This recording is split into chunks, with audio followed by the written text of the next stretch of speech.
Hi, everyone. It's Terry Bruce, and this is another 10-minute nonprofit evaluation tips.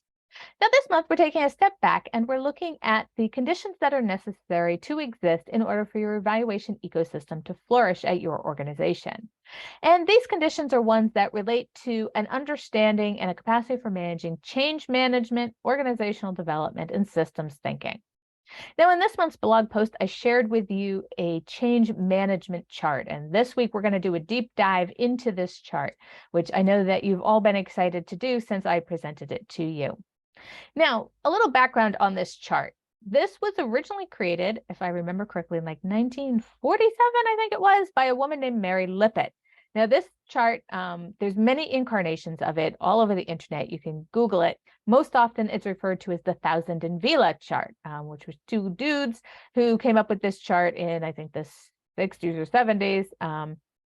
And often it's referred to as the Noster chart because a guy named Noster presented this, I think it was in 1996 or 1991 at a big business management conference. So his name mostly got attached to it, even though my understanding is he didn't actually really add much to it. He's just the one that was sharing Mary Lippitt's chart, actually. I don't even think he was sharing the Thousand and Vila chart. He was sharing the Mary Lippitt chart, but his name got attached to it. So you can Google any of those names and you will get a version of this chart. There are many different versions. Over the years, people have done different versions of what they feel are the magic ingredients that lead to change.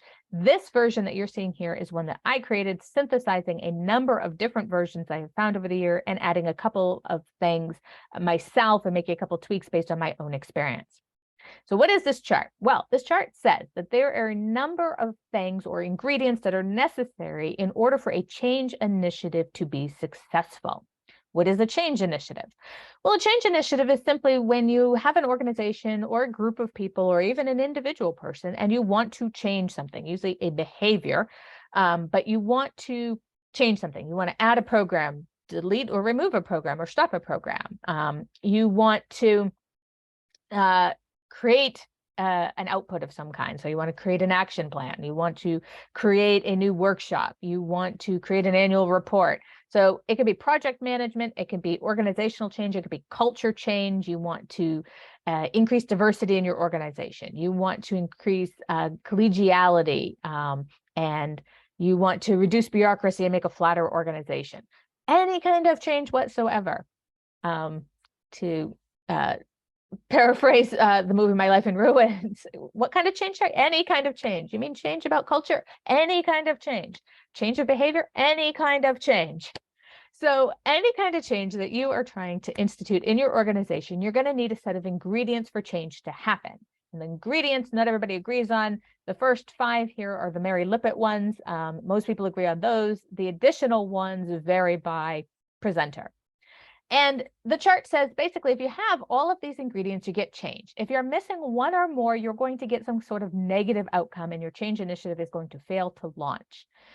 So the ingredients that I've identified that I feel belong and lead to success are vision, the big picture of where you're going and what the end result is going to look like. Skills. Does everybody involved have the skills that they need to carry out this change? So knowledge, skills, experience, that's everything from computer skills, people skills, time management skills, project management skills, specialized skills. Like if you're an accountant, do you know how to use, accounting software? Do you know how to do basic math? Skills. Incentives. People don't change behavior unless they're incentivized in some way, right? And one of those is you do this or you get fired. That is an incentive. There's certainly positive rewards and negative rewards, right? But a body in motion tends to stay in motion. Body at rest stays at rest, right? Like entropy, people keep on the same path they've always been on. It's hard to break habits. It's hard to get a new routine unless there's something in it for you. Resources. So you can have all the desire to change, you can have the skills to change, but if you lack time, money, staffing, whatever it is, the specialized software that you might need, then your change initiative is not going to happen. An action plan. So you take the vision and then you break it down into actionable steps, right? If you just have a lovely pie in the sky vision, but you don't actually know the steps to get there, then you're not going to get anywhere. Timeline commitments. This is one in particular that I've added myself. Now, timeline is implied in an action plan. A well-formulated action plan has deadlines for each step, as well as an assignment of who is to perform each step. But I have found in my 20 plus years of experience working with nonprofit and government agencies that oftentimes there's a lot of steps laid out. There are not timelines, and those steps are not assigned to people, and or we do not hold our own feet to the fire in committing to those timelines. We say, oh, we'll have X done by next week. And they go, I got busy, I didn't get to it. And everybody goes, oh, okay, we'll do it next week. And then 5 years goes by. So timeline and commitment and actually hard deadlines and holding our own feet to the fire is a very necessary ingredient. Consensus. Is everybody in agreement about the vision and the end goal we're trying to achieve, that this change is necessary and how we're going to do that? Consensus does not mean 100% agreement. There's different types of consensus, and I could do a whole deep dive just on consensus and how to manage by consensus, but consensus is not majority rules per se. Consensus is everybody agrees to, I disagree, but I'm okay moving forward, or I have a different opinion and I'm okay moving forward, and or I'm in agreement, versus just majority rules. You're in the minority, you don't agree, you don't think we should move forward, but we're going to overrule you. That is not consensus, and that is not a good way to manage change, because you're going to get some people who are resentful and angry and feel like they're being steamrolled. Collegiality, inclusiveness. Who's included, who's at the table, whose voices are we listening to? This relates to consensus, because again, we can invite people to the table and then be like, we're not listening to you, we're overruling you, etc. So then people feel like this was not a truly inclusive process. All voices were not heard. Certainly, if we have silos or we're excluding certain stakeholders or voices, that also is going to negatively impact that inclusiveness, collegiality, and whether people feel like there was a fair process. And finally, communication. Open, transparent communication. Why are we doing this? What are the updates? What's the status? What's the holdup? Where are we? What are our mitigation plans for addressing these changes, whatever it might be? Phew, that was a lot. I know, super fast. I am trying to keep it to 10 minutes this week, and I could do 2 hours on this chart alone, just identifying the moving pieces. Now, what happens if you're missing pieces? Well, these are the negative effects that you will get at your organization. This chart is super great because you can do a couple of things. You can do planning, where you sit down and you go, okay, this is the change that we're going to do, and make sure you have all of these bases covered. Or you can do a change initiative and find that you're getting a negative effect, and you can reverse engineer to figure out what is missing. If people are confused and like nothing's changing, or like there's missed deadlines, or people are like, oh, I thought Jody was doing that. Oh, no, Kim's doing that? Oh, I'm confused. Wait, I was doing that? I didn't know that I was supposed to do that. Or like, oh, I thought that was due next week. Like confusion. Clearly, there's vision missing. People don't know what they're supposed to be achieving. They don't know the end result. They don't know the steps. Like there's just not a really well communicated understanding of what we're trying to achieve and how we're going to get there. Sabotage. People are just actively, purposely missing deadlines, malicious compliance, just noping out, like, nope, not doing that. Those can all be forms of sabotage. Often consensus. People are not in agreement with the steps being taken or the end result, or this is the direction we need to go. This relates to last week's conversation about people being concerned about like the magic fairy dust is going to be taken away, or is going to be replaced with like hard, rigid, parameters that's going to destroy the program. And that can often lead to sabotage, for instance. So we can start seeing, oh, we're getting these results, this is what's missing, and this is what management needs to do to fix that. You can have multiples of these. So if you're getting anxiety and sabotage, then you're missing a couple of things. People don't feel like they have the skills, and they also don't feel like this was an inclusive process, and there was a lack of consensus, for instance.